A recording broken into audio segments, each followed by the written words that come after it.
These are the readings of the original Big Book stories from the first edition of the AA Big Book. Uh, that, I believe, was copyrighted back in 1939. So this is a public domain print here. So I'll go ahead and read just a little bit of the background of the original Big Book stories from the first edition. These are the original stories as they appeared in the first printing of the first edition of the Big Book. Each story has the author's name and where they first got sober and where they were from. On page 29 of the Big Book, it says each individual in the personal stories describes in his own language and from his own point of view the way he established his relationship with God. And on page 50, it also says, in our personal stories, you will find a wide range of variation in the way each teller approaches and conceives of the power which is greater than himself. You'll notice the stories below conform to these descriptions. Since the first edition, some stories have been removed and others have been added. Unfortunately, some stories in our Big Book today do not even mention a higher power. Yet, the original purpose for including the stories was not to help the reader to identify whether they are an alcoholic or not. They were there to help the reader on their path to God of their own understanding. Enjoy. And that's Just Love, signed off Barefoot Bill. A lot of people in AA will use nicknames. That's probably what that is. All right, so I like this story. This is the doctor's nightmare. This is Dr. Bob, who's one of the founders of the United States version of AA. So I'll read here. I was born in a small New England village of about 7,000 souls. The general moral standard was, as I recall it, far above the average. No beer or liquor was sold in the neighborhood except at the state liquor agency, where perhaps one might procure a pint if he could convince the agent that he really needed it. Without this proof of the expectant purchaser would be forced to depart empty-handed with none of what I later came to believe was the great panacea for all human ills. Men who had liquor shipped in from Boston or New York by express were looked upon with great distrust and disfavor by most of the good townspeople. The town was well supplied with churches and schools in which I pursued my early education activities. My father was a professional man of recognized ability, and both my father and mother were most active in church affairs. Both father and mother were considerably above the average in intelligence. Unfortunately for me, I was the only child, which perhaps engendered the selfishness which played such an important part in bringing on my alcoholism. From childhood through high school, I was more or less forced to go to church, Sunday school, and evening service, Monday night Christian endeavor, and sometimes to Wednesday evening prayer meeting. This had the effect of making me resolve that when I was free from parental domination, I would never again darken the doors of a church. This resolution I kept steadfastly for the next 40 years, except when circumstances made it seem unwise to absent myself. After high school came 4 years in one of the best colleges in the country where drinking seemed to be a major extracurricular activity. Almost everyone seemed to do it. I did it more and more and had lots of fun without much grief, either physical or financial. I seemed to be able to snap back the next morning better than most of my fellow drinkers, who were cursed or perhaps blessed with a great deal of morning after nausea. Never once in my life had I had a headache, which fact leads me to believe that I was an alcoholic almost from the start. My whole life seemed to be centered around doing what I wanted to do without regard for the rights, wishes, or privileges of anyone else, a state of mind which became more and more predominant as the years passed. I was graduated with summa cum laude in the eyes of the drinking fraternity, but not in the eyes of the dean.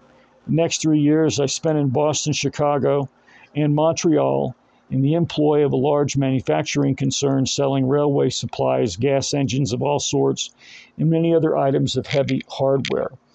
During these years, I drank as much as my purse permitted, still without paying too great a penalty, although I was beginning to have morning jitters at times.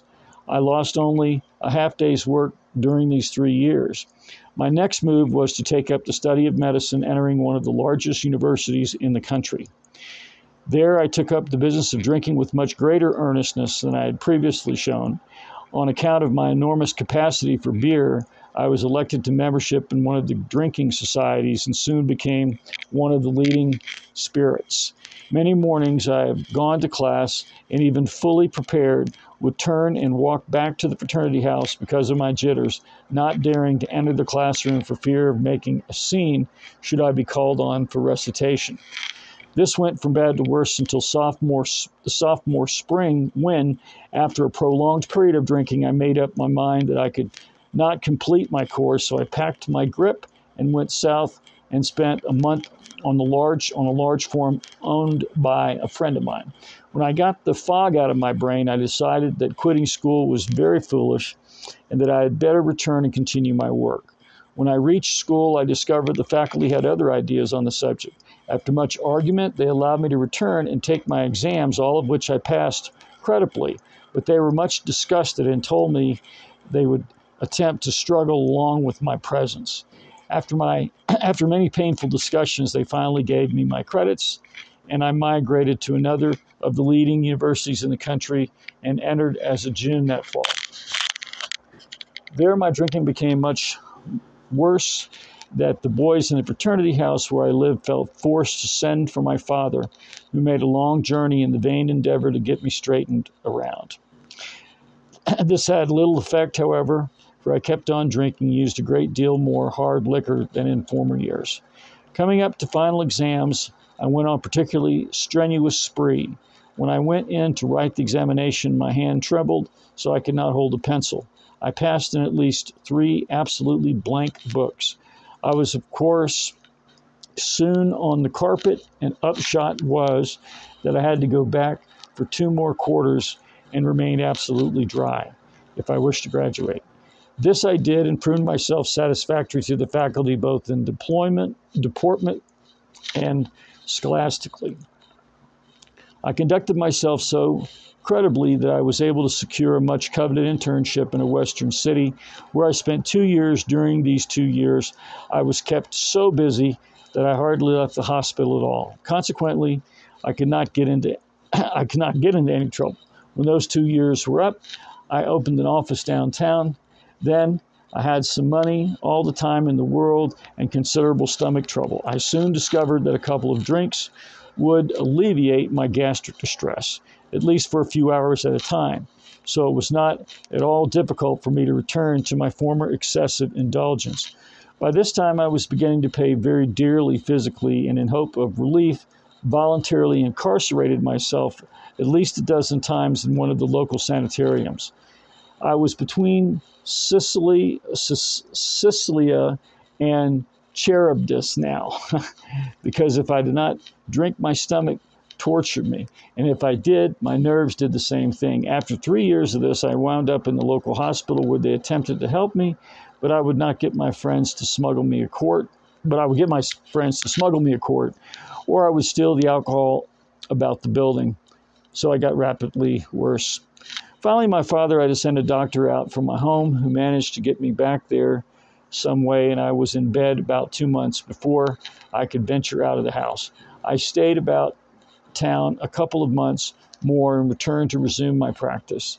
I think I must have been thoroughly scared by what had happened, or by the doctor, or probably both, so that I did not touch a drink until the country went dry.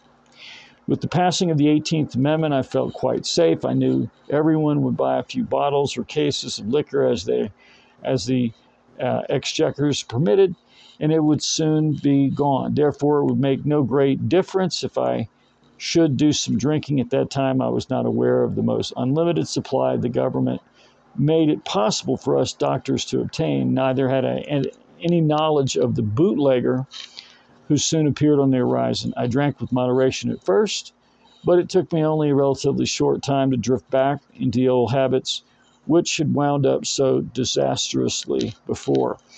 During the next few years, I developed two distinct phobias. One was the fear of not sleeping. The other was the fear of running out of liquor. Not being a man of means, I knew that if I did not stay sober enough to earn money, I would run out of liquor. Most of the time, therefore, I did not take the morning drink which I craved so badly, but instead would fill up on large doses of sedatives to quiet the jitters, which distressed me terribly. Occasionally, I would yield to the morning craving, but if I did, it would be only a few hours before it would be quite unfit for work. This would lessen my chances of smuggling some home that evening, which in turn would mean a night of futile tossing around in bed, followed by a morning of unbearable jitters.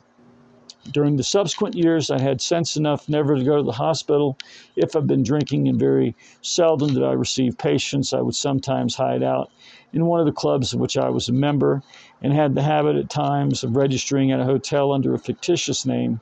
But my friends usually found me, and I'd go home if they promised that I should not be scolded.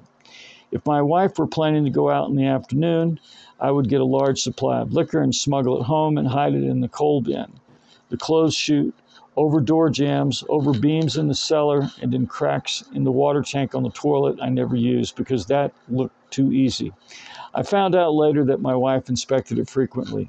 I used to put 8 or 12-ounce bottles of alcohol in a fur-lined glove and tossed it onto the back porch when winter days got dark enough. My bootlegger had hidden alcohol at the back steps where I could get it at my convenience. Sometimes I would bring it in my pockets, but they were inspected and they became too risky.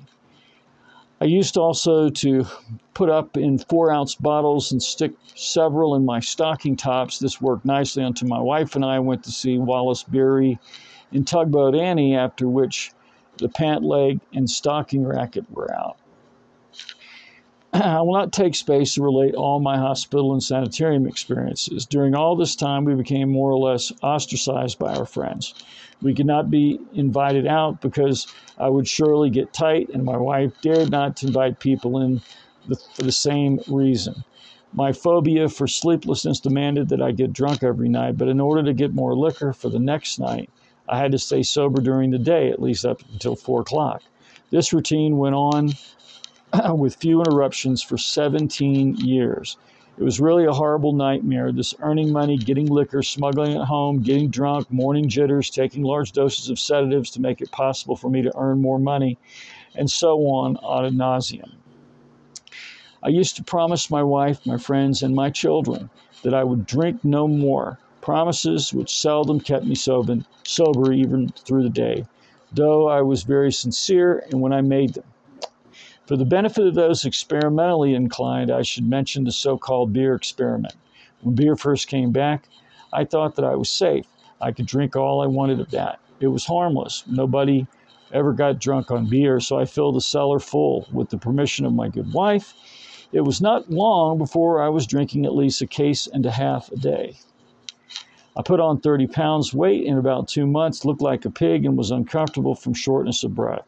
It then occurred to me that after one was all smelled up with beer, nobody could tell what had been drunk, so I began to fortify my beer with straight alcohol. Of course, the result was very bad. That ended the beer experiment. About the time of the beer experiment, I was thrown in with a crowd of people who attracted me because of their seeming poise, health, and happiness. They spoke with a great freedom from embarrassment, which I could never do, and they seemed very much at ease on all occasions and appeared very healthy. More than these attributes, they seemed to be happy. I was self-conscious and ill at ease most of the time. My health was at the breaking point, and I was thoroughly miserable. I sensed they'd something I did not have, from which I might readily profit. I learned that it was something of a spiritual nature, which did not appeal to me very much, but I thought it could do no harm. I gave the matter much time and study for the next 2.5 years, but still got tight every night, nevertheless. I read everything I could find and talked to everyone who I thought knew anything about it. My good wife became deeply interested And it was her interest that sustained me, though I at no time sensed that it might be an answer to my liquor problem. How my wife kept her faith and courage during all those years, I'll never know, but she did. If she had not, I know I would have been dead a long time ago. For some reason, we alcoholics seem to have the gift of picking out the world's finest women. Why they should be subjected to the tortures we inflict upon them, I cannot explain. About this time, a lady called up my wife one Saturday afternoon, saying she wanted me to come over that evening to meet a friend of hers who might help me. It was the day before Mother's Day, and I had come home plastered, carrying a big potted plant, which I sat on the table and forthwith went upstairs and passed out. The next day she called again, wishing to be polite, though I felt very badly. I said, "Let's make the call," and extracted from my wife a promise that we could not stay over 15 minutes. We entered her house at exactly 5 o'clock, and it was 11:15 when we left. I had a couple of shorter talks with this man afterwards and stopped drinking abruptly. This dry spell lasted about 3 weeks. Then I went to Atlantic City to attend several days meeting of a national society of which I was a member. I drank all the scotch they had on the train and bought several quarts on my way to the hotel. This was on Sunday. I got tight that night, stayed sober Monday till after the dinner, and proceeded to get tight again. I drank all I dared in the bar and then went to my room to finish the job. Tuesday, I started in the morning, getting well organized by noon. Did not want to disgrace myself, so I then checked out. I bought some more liquor on the way to the depot. I had to wait some time for the train. I remember nothing from then on until I woke up at a friend's house in a town near home. These good people notified my wife, who sent my newly made friend over to get me. He came and got me home and to bed, gave me a few drinks that night and one bottle of beer the next morning. That was June 1935, and that was my last drink. As I write, nearly 6 years have passed. The question which might naturally come into your mind would be, what did the man do or say that was different from what others had done or said? It must be remembered that I had read a great deal and talked to everyone who knew or thought they knew anything about the subject of alcoholism. This man was a man who had experienced many years of frightful drinking, who had had most all of the drunkard's experience known to man, but who'd been cured by the very means I've been trying to employ, that is to say, the spiritual approach. He gave me information about the subject of alcoholism, which was undoubtedly helpful. Of far more importance was the fact that he was the first living human with whom I had ever talked who knew what he was talking about in regard to alcoholism from actual experience. In other words, he talked my language. He knew all the answers, and certainly not because he had picked them up in his reading. It is most wonderful blessing to be relieved of the terrible curse with which I was afflicted. My health is good, and I've regained my self-respect and the respect of my colleagues. My home life is ideal, and my business is as good as can be expected in these uncertain times. I spend a great deal of time passing on what I learned to others who want and need it badly. I do it for 4 reasons. First, a sense of duty. Number 2, it is a pleasure. Number 3, because in so doing, I am paying my debt to the man who took time to pass it on to me. And number 4, because every time I do it, I take out a little more insurance for myself against a possible slip. Unlike most of our crowd, I did not get over my craving for liquor much during the first 2.5 years of abstinence. It was almost always with me, but at no time have I been anywhere near yielding. I used to get terribly upset when I saw my friends drink and knew I could not. But I schooled myself to believe that though I once had the same privilege, I had abused it so frightfully that it was withdrawn. So it doesn't behoove me to squawk about it, for after all, nobody ever used to throw me down and pour any liquor down my throat. If you think you're an atheist or an agnostic, a skeptic, or have any other form of intellectual pride which keeps you from accepting what is in this book, I feel sorry for you. If you still think you're strong enough to beat the game alone, that's your affair. But if you really and truly want to quit drinking liquor for good and all, and sincerely feel that you must have some help, we know that we have an answer for you. It never fails if you go about it with one half the zeal you've been in the habit of showing when getting another drink.